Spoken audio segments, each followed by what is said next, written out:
Hello and welcome to Wisdom Wednesday. It is good to be with you today. We are on Proverbs chapter 27 as it is October 27th and looking forward to speaking and exploring Proverbs 27 with you today.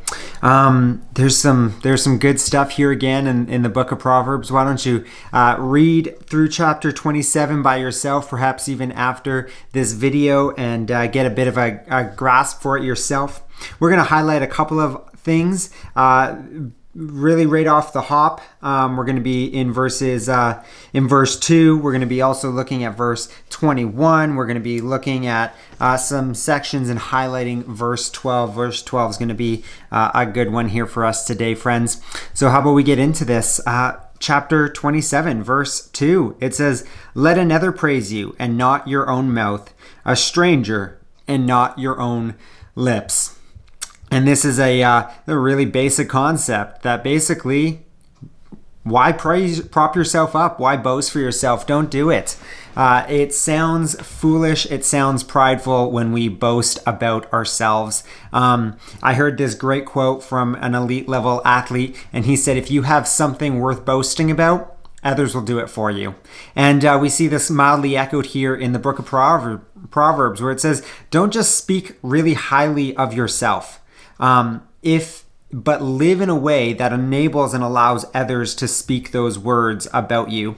But I think there's also a flip side to this as well, friends, that I think is important. And that is the responsibility and role we have in honoring and exalting others as well. And acknowledging the accomplishments, the skills, the natural abilities, the God-gifted abilities that others have.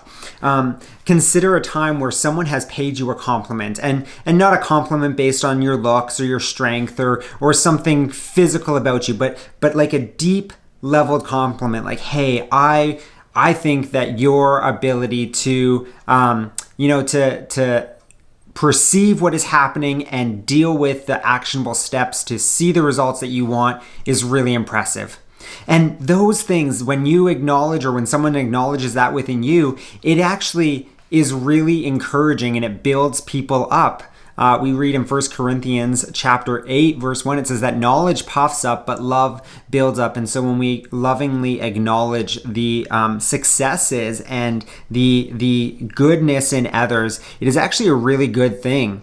However, Solomon doesn't leave it there. I want you to look at verse 21. It says that the crucible is for silver and the furnace is for gold, and a man is tested by his praise. And I think that there is something interesting here that Solomon is referring to. He says, look, for silver to become silver and for gold to be gold, there is a deep process that needs to happen. A lot of pressure, a lot of heat, a lot of challenge, but what is left, what is refined, is pure. And if something is put into that furnace, like fool's gold, if it's put into that furnace, you know what happens to it? It withers and it dies. It's gone. It's burnt up because it wasn't true gold.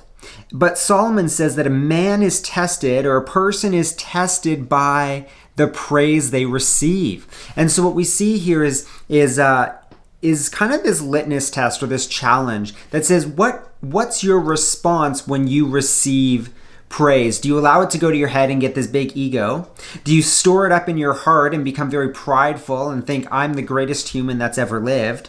Or does it prove the praise? Does it prove that you are an individual who can be thankful that someone is encouraging and lifting you up, but it doesn't become your identity? There's many of us who, if we were to look at the 5 love languages and that book, that one of the love languages is words of encouragement. And I'll tell you something about myself. I can be pretty good at fishing for a compliment because I like to hear those compliments sometimes. But the reality is that when those compliment comes, I have to be very careful within myself to not allow it to go to my head. And that is a challenge that Solomon puts out here. He says, don't boast about yourself. And when others boast about you, stay humble about it. Stay humble about it. I also want to look at verse 12 of Proverbs 27. And this has actually been a very featured verse in my life, especially over the last 3-4 years. I'm gonna give a shout out to a book here that I read called The Principle of the Path by Andy Stanley. I have not read a whole lot of Andy Stanley's work. But I read this one and it made me want to read more. The Principle of the Path was an incredible book, and its feature verse was this one, Proverbs 27 verse 12. The prudent see danger and take shelter, but the simple go on and they suffer for it. And I thought that was, and the book and kind of a bit of what I'm explaining today is this concept that those who are wise see the calamity, the danger, the imbalances that are before them, and they do something about it. But the foolish person either A, doesn't recognize the calamity, danger, and imbalances, or they do and they just keep going. And I want to liken this to a few different areas of our life today, friend.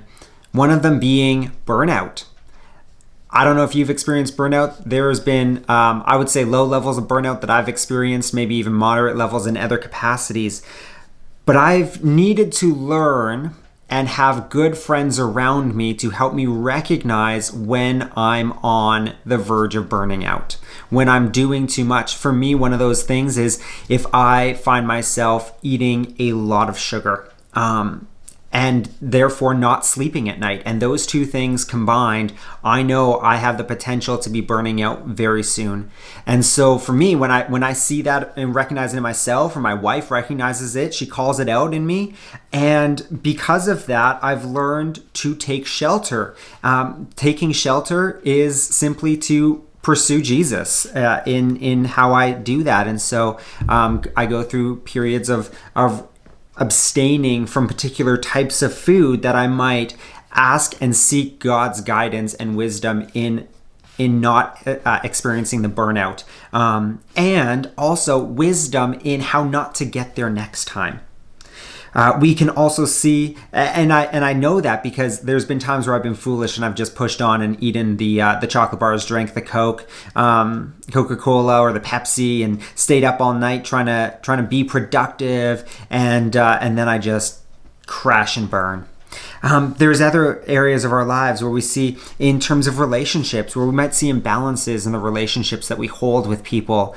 And rather than stopping and dealing with the offenses or the challenges in that relationship, we just keep pushing through as if nothing is wrong. I think specifically of relationships between husbands and wives, and how there's times where we actually just need to sit down and deal with things, not keep pushing on, because when we push on, then we find ourselves in a quarrelsome relationship. And Solomon actually talks about that a few verses later. He says that being in a quarrelsome relationship is like having a leaky roof.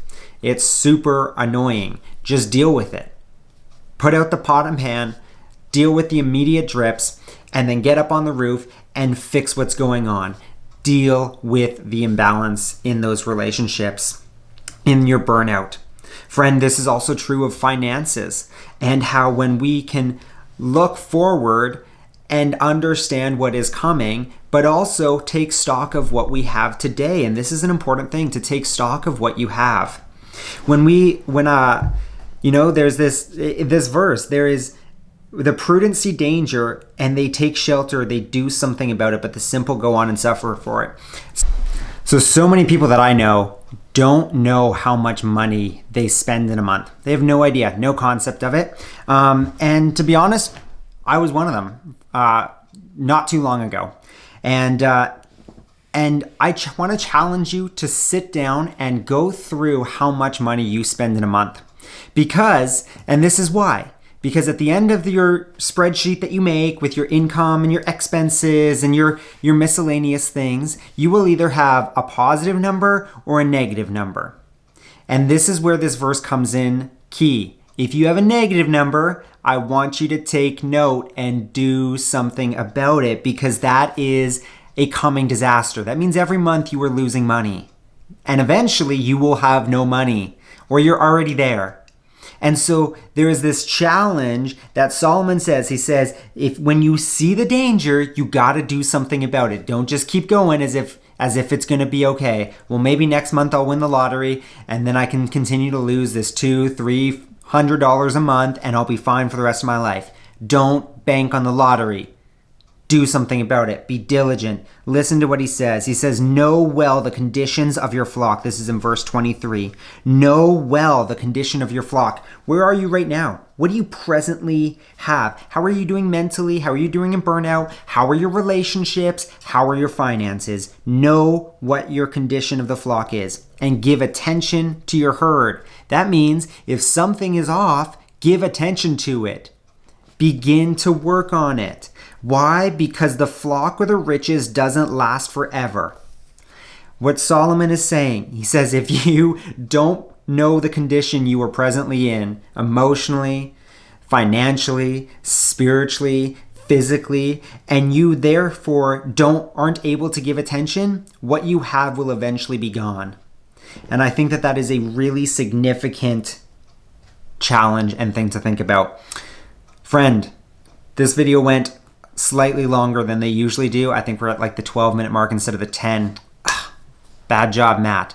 But it's because this is important. The prudent see danger and they take shelter, but the simple go on and they suffer for it. Please be prudent. God bless you, and I'm excited to see you next week for our next Wisdom Wednesday. God bless.